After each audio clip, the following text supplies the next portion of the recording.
Mike's Daily Podcast. Uh-oh. We are the knights who say... Nee. That took all 3 seconds. That's not good. That means I have to restart this computer again. What is going on? A computer that runs an entire radio station is slow. This isn't good. I'm a little bit frightened. That's my job, is to be a little bit frightened. But I'm not. I'm not gonna be full of fear today. Mike's Daily Podcast. I'm gonna be positive.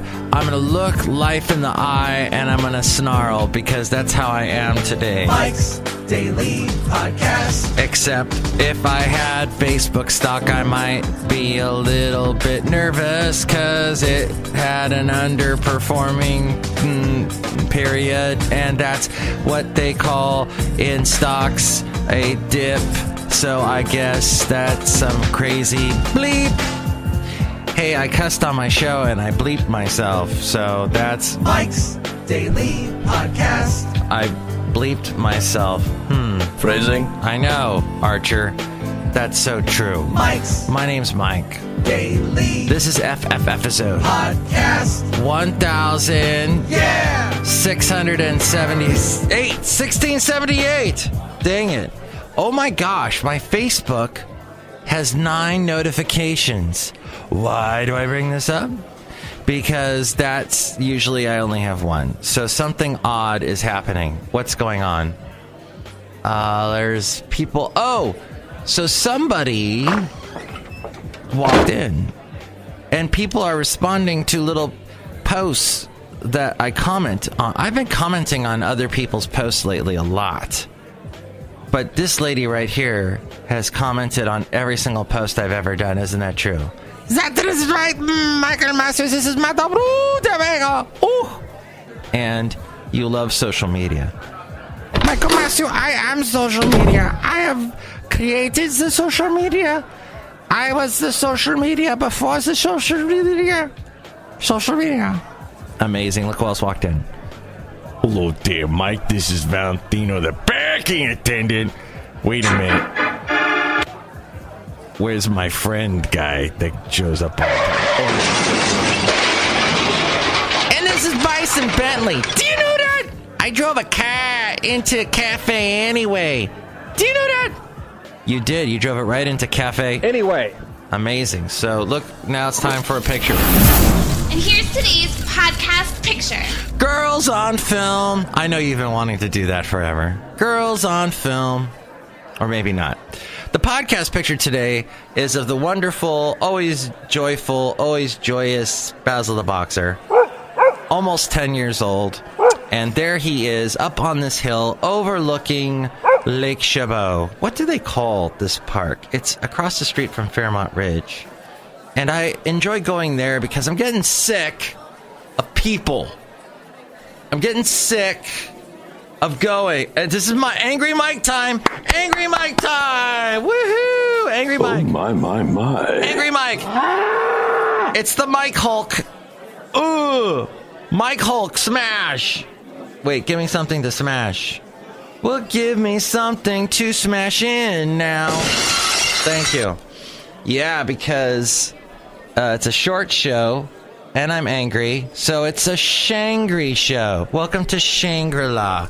This ain't no Shangri-La. Do you know Shangri-La? That's a Don Henley song from his End of the Innocence album. Yes, I'm gonna sing a line from End of the Innocence. Who knows how long this will last, but now we've gone so far, so fast. But somewhere back there in the dust, that same small town in each of us, I need to remember this. So baby, give me just one kiss, and let us take a long last look before we do something.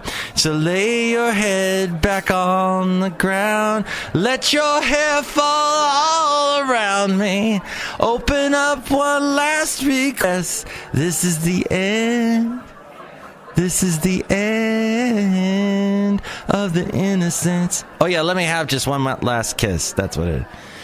That was a song Bruce Hornsby put the piano track on a tape, on a cassette. Cassette! You millennials out there, I just said the word cassette! Right?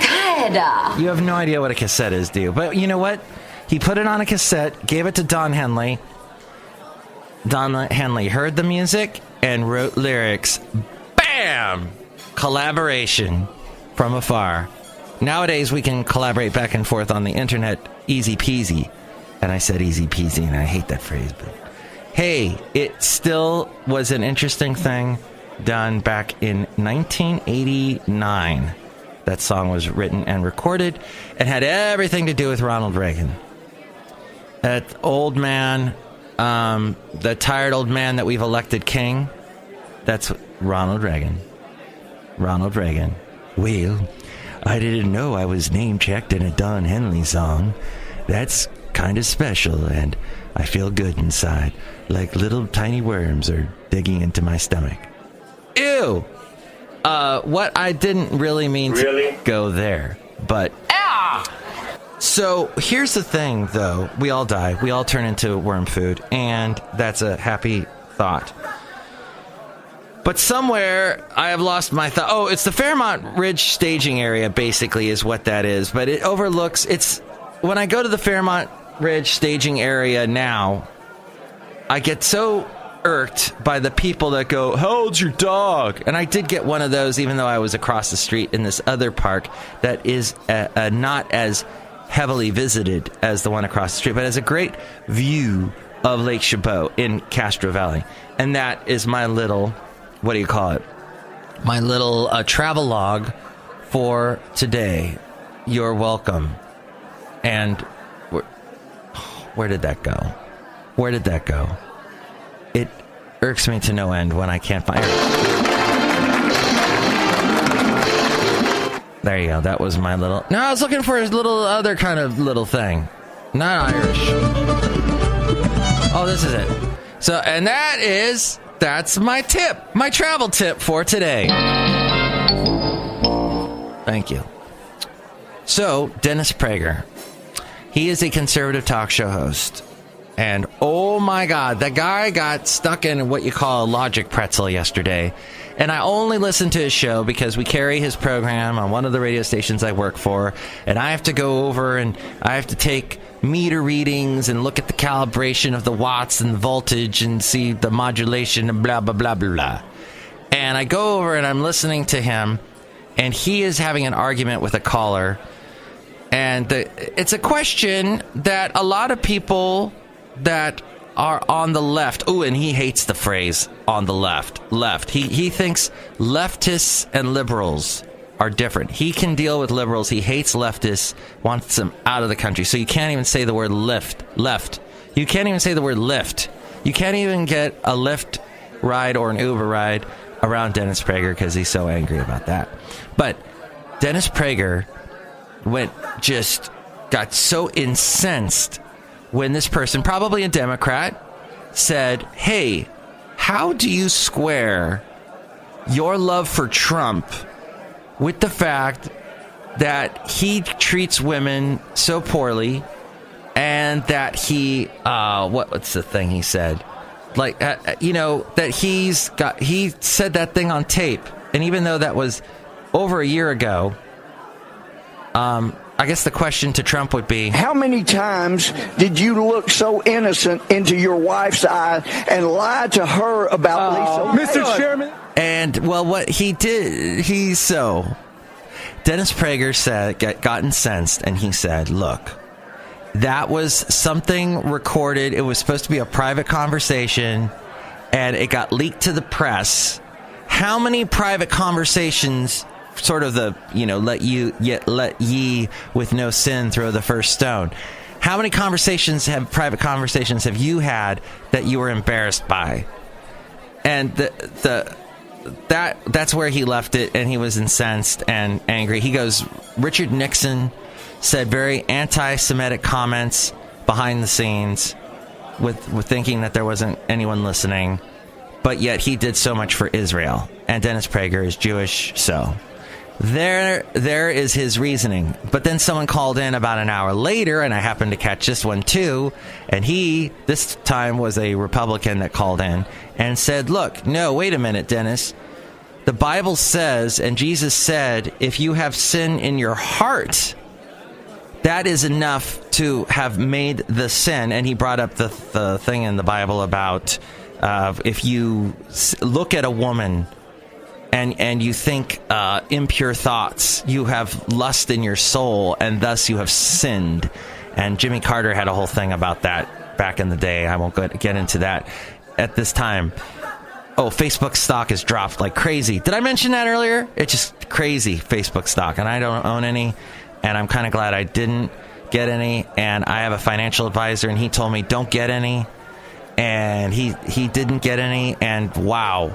Because it has gone up and up and up over the past couple of years, but with all the controversy lately, it has. We have a basic responsibility to protect people's data, and if we can't do that, then we don't deserve to have the opportunity to serve people. Well, Dennis Prager's response was simply the same thing, and there you go. I don't understand. That's been the big question to people in the Democrat Party looking over there to the Republicans. Why are you okay with this guy? President Putin was extremely strong and powerful. How are you okay with him and all of his extra doings and whatnots? And how do you call that a Republican? We don't get it. So at any rate, that's there. That this ain't no Shangri-La, my friend. And the shepherd tone is this thing that goes...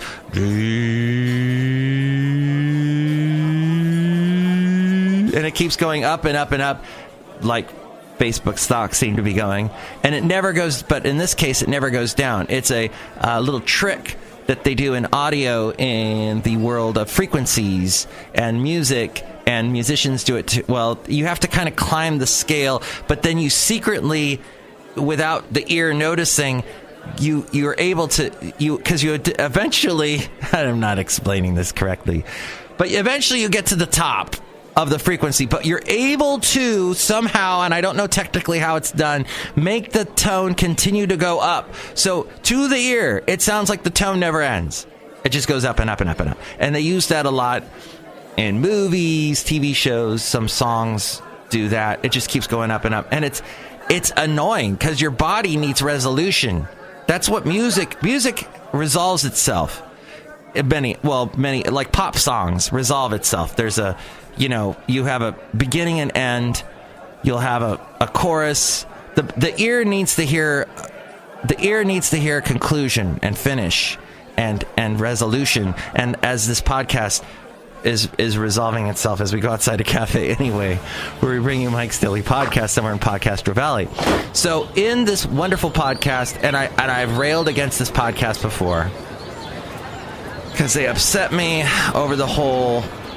Oh, what were they annoying me about? Oh, the immigration situation. They got me mad about something. I can't remember. But on the show, on the media, they talk about the shepherd's tone. And I'm not going to play it because it's not going to open in time for me to wrap this up.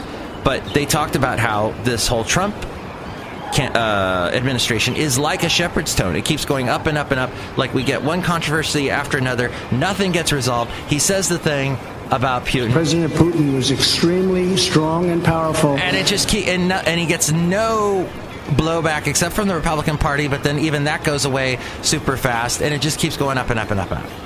And they also pointed out the interesting fact about, it's not the latest on the media episode, by the way, but the second to the most recent, and about how the media, like journalists, have so many questions, but they've been defeated at every turn, and they've been called fake news by the president, and they've been given so much. You are fake news. Fake news.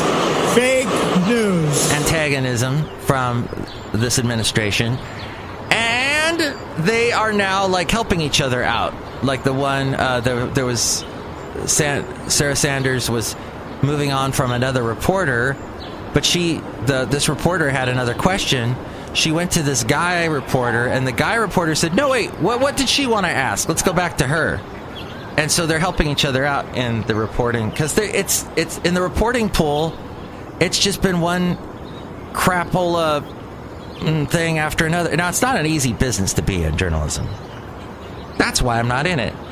And that's why I didn't cover any news today, except about that Facebook slower growth thingy. And dang. But I did learn, and I'm not really, I mean, this is I get political on this podcast, but I didn't even know what an Overton window was. And that is when crazy extremist issues are presented over and over again to the point that we don't know. It's sort of like the frog being boiled. I hate that analogy. The frog being boiled in a pot of water that the temperature's been increased very slowly so the frog doesn't notice it. And that the Overton window is about how you're moving the window to the point that the public doesn't realize, oh my God, I didn't realize that I just accepted throwing babies into cages at the border. I didn't know that was acceptable now, till all of a sudden everybody goes, wait a minute, that's not acceptable now. And suddenly there was a huge blowback again. Blowing in the wind. All we are is dust in the wind. That is not a Don Henley song. And Don Henley has way too much money for me to even sing one of his songs, but he's in the popular culture. Oh my God, I didn't even get to Sergio Marchionne dying of shoulder complications. The guy from Chrysler Fiat. That was bizarre. And I don't have any, I won't go into that today, but that was about it. So what you say in private doesn't matter, I guess, according to Dennis Prager. And I didn't even get into my impression my neighbor does, where she goes, yes, I grew some artichokes today. She does that. Do you know anybody that does the, oh, I hope you have a good day? They do that kind of thing at the end. It's charming. It's wonderful. It's the world we live in. But the next show, we will have the wonderful Shelley Shuhart, Floyd the Floorman, and John Deere the Engineer. Thank you for listening to my Shangri show. Mike's Daily Podcast is written and produced and performed by Mike Matthews. His podcast is super easy to find. Download or listen to his show and read his blog at MIKEs-DAILY-PODCAST.com. Email Mike now at MIKEs-DAILY-PODCAST@gmail.com. See you tomorrow. Bye!